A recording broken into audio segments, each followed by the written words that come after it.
മലബാർ തീരത്ത് നിന്ന് ഏകദേശം 20 നോട്ടിക്കൽ മൈൽ അകലെ സെന്റ് മേരീസ് എന്ന കൂറ്റൻ ചരക്കു കപ്പൽ എനർജി ഓഫായി ഒഴുകി നടക്കുന്നത് കോസ്റ്റ് ഗാർഡിന്റെ ശ്രദ്ധയിൽപ്പെട്ടു. യാതൊരുവിധ അപായ സന്ദേശങ്ങളും ആ കപ്പലിൽ നിന്ന് വന്നിരുന്നില്ല.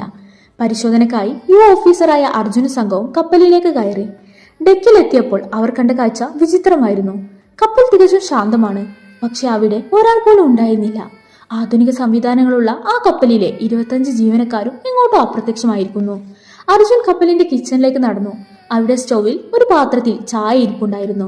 അതിൽ നിന്ന് അപ്പോഴും ചെറിയ ആവി ഉയരുന്നുണ്ട്. മേശപ്പുറത്ത് പകുതി മുറിച്ചു വെച്ച ആപ്പിൾ കഷ്ണങ്ങൾ ഇരിക്കുന്നു. അതായത് മിനിറ്റുകൾക്ക് മുമ്പ് വരെ അവിടെ ആളുകൾ ഉണ്ടായിരുന്നു.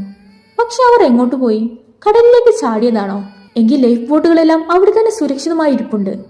ക്യാപ്റ്റന്റെ മുറിയിലെത്തിയ അർജുൻ അവിടുത്തെ ലോഗ് ബുക്ക് പരിശോധിച്ചു. അവസാനത്തെ എൻട്രി ഇങ്ങനെയായിരുന്നു: സമയം ഉച്ചയ്ക്ക് 2:15. റഡാറിൽ ഒന്നും കാണുന്നില്ല.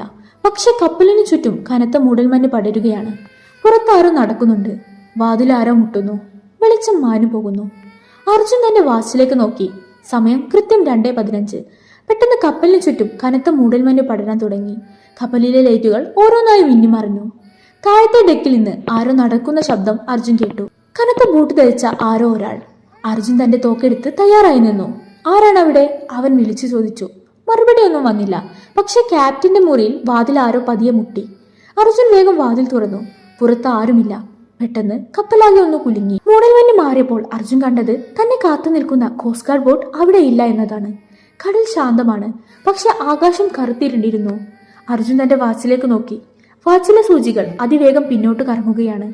അടുത്ത ദിവസം രാവിലെ കടൽ തീരത്ത് നിന്ന് കോസ്റ്റ് ഗാർഡിന്റെ ഒരു സന്ദേശം ലഭിച്ചു.